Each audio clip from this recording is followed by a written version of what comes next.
सभी को मेरा प्यार भरा नमस्कार। मैं प्रशांत सोलंकी स्वागत करता हूं आप सबका आपके अपने परिवार वोकैब वंडर्स पे। तो आज 30 जून 2024 के द हिंदू न्यूज़पेपर से जो आपके टॉप वर्ड्स हैं, फ्रेजल वर्ब्स हैं और इडियम्स हैं, आज हम वो आपके लिए लेके आए हैं।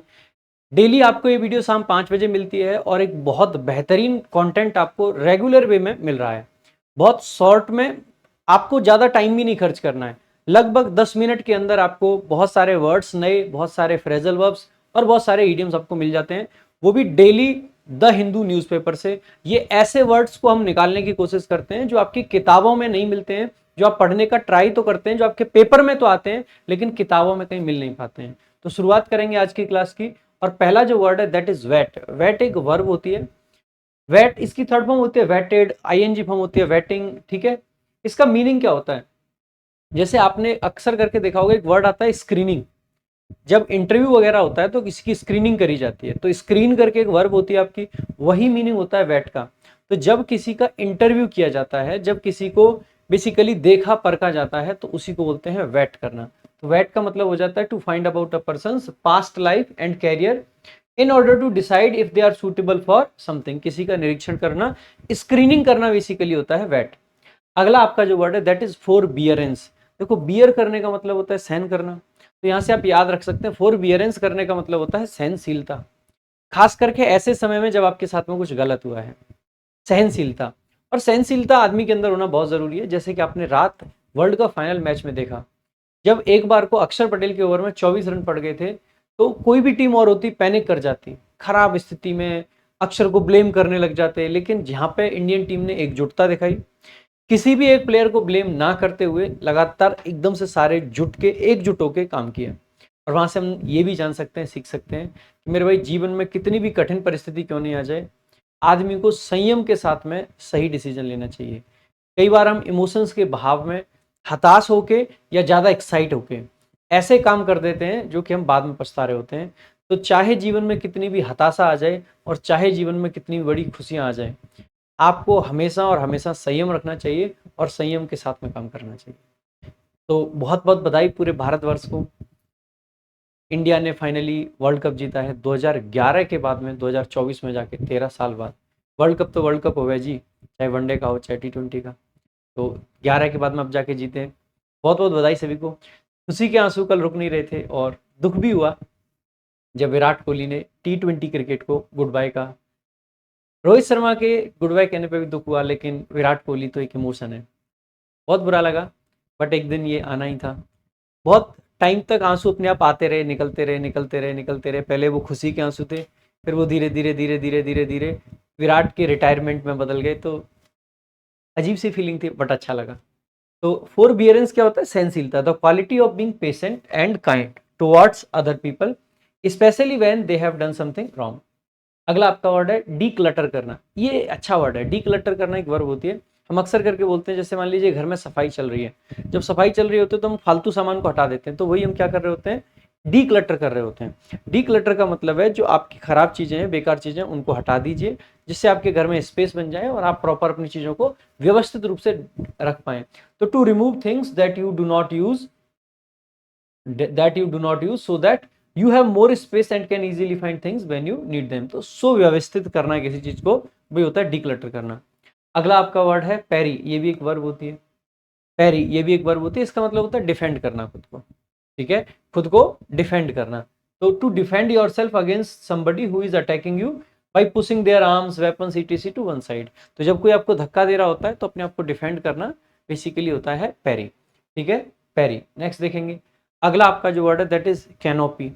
कैनोपी बेसिकली क्या होता है? अ cover for the cockpit of an aircraft. ठीक है, जो चंदवा जिसको हिंदी में बोल देते हैं, वही होता है कॉकपिट का जो कवर है, उसको बोल देते हैं क्या? कैनोपी। अगला जो आपका वर्ड है कैनोपी, उसको भी बोलते हैं, आपने देखा होगा, जैसे एडवर्टीजमेंट वगैरह के लिए जो लगा देते हैं ना, छतरी टाइप की, उसको भी कैनोपी बोला जाता है। ठीक है, अगला आपका वर्ड है फोलिएज। अच्छा शब्द है, नाउन होता है फोलिएज। फोलिएज क्या होता है? जैसे आपने देखा होगा, जब पतझड़ का मौसम आता है तब पत्ते पेड़ से गिर जाते हैं और नीचे सूख उग जाते हैं। ठीक है, तो वही वाली leaves, the leaves of a tree और plants, leaves and branches together. खास करके जो पत्ते होते हैं ना, उनको ही बोलते हैं। आप वो ऊपर लगे हुए पेड़ पे हैं तो भी उनको बोल देते हैं, और जब वो नीचे गिर जाते हैं तो भी बोल देते हैं। बाकी लीव्स को, ब्रांचेस को, इन सबको ही फॉलिएज बोल देते हैं, यानी कि पेड़ के जो हिस्से होते हैं, भाग होते हैं, तो वही बेसिकली फॉलिएज कहलाते हैं। अगला आपका वर्ड है टसल। टसल का मतलब क्या होता है मेरे भाई? टसल का मतलब होता है लड़ाई। आपने देखा होगा ना, इन दोनों के बीच में टसल चल रहा है। टसल चल रहा है यानी कि लड़ाई चल रही है। तो टसल नाउन और वर्ब दोनों तरीके से प्रयोग किया जा सकता है, टू फाइट और compete with somebody specially in order to get something. तो लड़ाई करना या किसी के बीच की जो लड़ाई है उसको टसल बोल देते हैं। अगला आपका वर्ड है रैम्पेंट। काफी बार आपका एग्जाम में भी पूछा गया है ये वर्ड।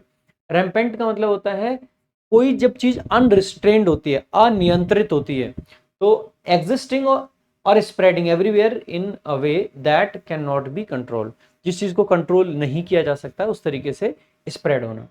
अगला जो आपका वर्ड है दैट इज ट्रैक। आपने अक्सर करके देखा होगा जब लोग पहाड़ पर्वतों में घूमने जाते हैं, ऋषिकेश जा रहे हैं या ऋषिकेश से आगे कहीं भी पहाड़ों पे जा रहे हैं, तो लोग कहते हैं कि ट्रैकिंग करेंगे। ट्रैकिंग करने का मतलब क्या है? वो पहाड़ पे पैदल पैदल चढ़ रहे होते हैं, पैदल रास्ता। तो पैदल चलने को ही ट्रैक बोलते हैं, उस रास्ते को ट्रैक बोल देते हैं, उस एक्शन को ट्रैक करना। यानी कि ट्रैक आपका वर्ब भी हो सकता है, नाउन भी हो सकता है। ठीक है, तो ट्रैक का मतलब क्या हो गया? टू मेक अ लॉन्ग और difficult journey specially on foot, पद यात्रा करना। अगला आपका वर्ड है हेयर से। हेयर से, इसको आसानी से आप याद भी रख सकते हैं। हेयर से का मतलब होता है अफवाह। हियर यानी सुना, और से यानी कि कह दिया, जो सुना आगे कह दिया, अफवाह उड़ा दी। तो things that you have heard from another person but do not know to be true. ठीक है, अगला आपका वर्ड है डेबिलिटेट। डेबिलिटेट का मतलब होता है किसी को कमजोर बनाना, किसी को कमजोर करना। तो debilitate, to make somebody's body और माइंड वीकर, कमजोर करना किसी को। और एक आपका वर्ड है सिमर। शिमर। शिमर करने का मतलब होता है, मतलब पकाना, खाना पकाना। ठीक है, तो to cook gently in a liquid that is almost boiling. खास करके जो तेल वगैरह में खाना पकाते हैं उसकी बात कर रहे हैं। अब अगर बात करें कुछ फ्रेजल वर्ब्स की, तो पहली फ्रेजल वर्ब आपकी टेकअप। टेकअप।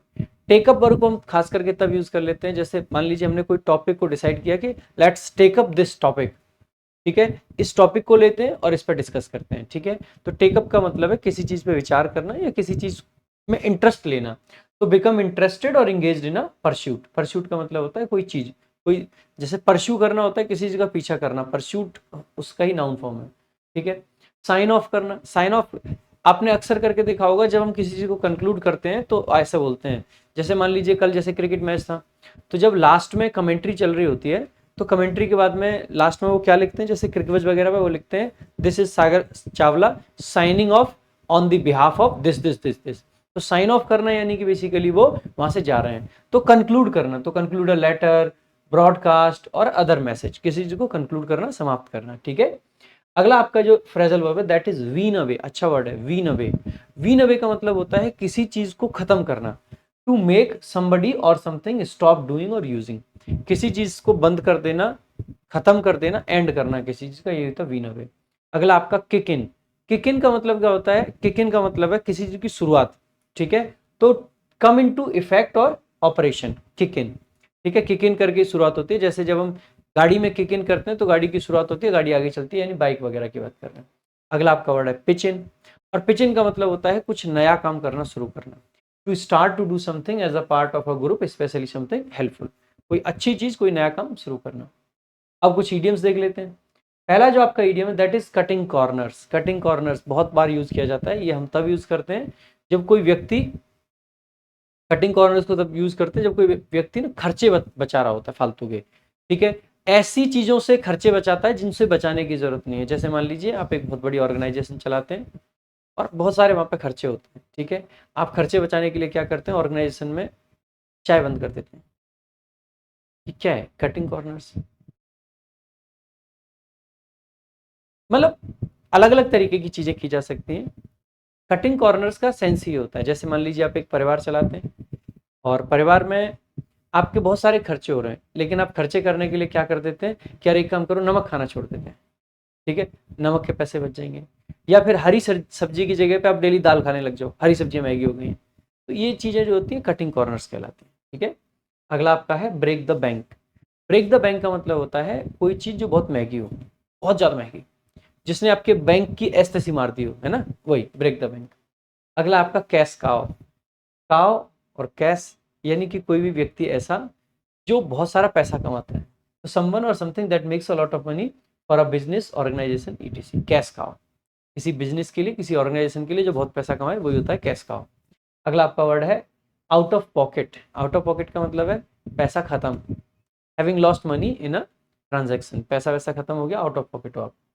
तो ये आपकी कंप्लीट वोकेबलरी थी। बाकी मेरे भाई अगर आप कंप्लीट तैयारी करना चाहते हैं इंग्लिश की किसी भी एग्जाम के लिए, सीजीएल सीएचएसएल किसी के लिए, खास करके एसएससी सीजीएल, बहुत सारी वैकेंसीज हैं। इतनी वैकेंसीज होने के बाद में आपको अपनी एक सीट सिक्योर करनी है, और एक सीट सिक्योर करने के लिए सबसे बड़ा जो रोल होता है वो होता है इंग्लिश का। और इंग्लिश में मेरे भाई क्योंकि 135 मेंस में है और 50 नंबर प्री में है, इतना सब कुछ स्टेक पे है, तो आपको अगर कंप्लीट तैयारी करनी है तो this is our English special batch, English special recorded batch. इस बैच के अंदर आपको हर एक चीज़ मिलती है, सारा कंटेंट अपडेटेड है, सारी सीट्स अपडेटेड है, बहुत कुछ है, you will get a lot of content. ठीक है, तो बहुत सारी चीज़ें आपको मिलेंगी यहाँ पे, लाइफ टाइम वैलिडिटी है, सिर्फ 699 के प्राइस में, सिर्फ 699 की फी में आपको ये मिल रहा होता है। बाकी मेरे भाई आपको सबसे ज़रूरी और क्या ले लेना है तो वो है इंग्लिश रामबाण। इंग्लिश रामबाण एक अपने आप में रामबाण किताब है। ये एक वो किताब है जो कि आपकी सारी समस्याओं का समाधान है। इंग्लिश को लेके अगर आपके मन में कुछ भी शंका है, कुछ भी चीज़ है, तो आप सभी के लिए इंग्लिश रामबाण है। बाकी वोकैब संजीवनी कंप्लीट एक वोकैबलरी की किताब है। वोकैब की प्रैक्टिस बुक भी है जिसमें 4000 से ऊपर क्वेश्चन आप प्रैक्टिस कर सकते हैं। कॉम्प्रिहेंशन क्रांति जिसके अंदर थ्योरी और प्रैक्टिस दोनों चीज़ें दी गई हैं। और इंग्लिश सीजीएल वॉरियर जिसके अंदर पिछले 3 साल के सीजीएल के क्वेश्चन आपको मिलते हैं। इंग्लिश सीपीओ वॉरियर जिसके अंदर आपको सीपीओ के क्वेश्चन मिलते हैं। आपको बहुत सारी ई बुक्स भी हम फ्री ऑफ कॉस्ट दे रहे होते हैं जो कि डेली का डेली आपको वोकैब वंडर्स बाय प्रशांत सर टेलीग्राम चैनल पर मिलती हैं। इंग्लिश बाय प्रशांत सर भी हमारा एक दूसरा टेलीग्राम चैनल है। बाकी इंस्टाग्राम पे हमसे जुड़ने के लिए प्रशांत_सोलंकी_इंग्लिश, ये मेरा इंस्टाग्राम हैंडल है, आप इसको ज़रूर फॉलो करें। बाकी मेरे भाई वीडियोस अगर अच्छी लग रही है द हिंदू वाली तो ज़्यादा से ज़्यादा लाइक करें, शेयर करें, लोगों तक वीडियो को ज़रूर पहुँचाएं। अगर आपको बेसिक इंग्लिश में कोई भी गड़बड़ लगती है, कुछ सीख नहीं पा रहे हैं, तो रैंकर्स गुरुकुल पे मैंने कंप्लीट बेसिक्स ऑफ इंग्लिश की एक वीडियो अपलोड करी है 12 घंटे की, आप उस वीडियो को देखें। मैं आपको चैलेंज देता हूँ कि आपकी इंग्लिश की सारी समस्याएं सुलझ जाएंगी। आज के लिए और अभी के लिए रखेंगे सिर्फ इतना ही, मिलेंगे अगली क्लास में। थैंक यू सो मच, जय हिंद, जय भारत।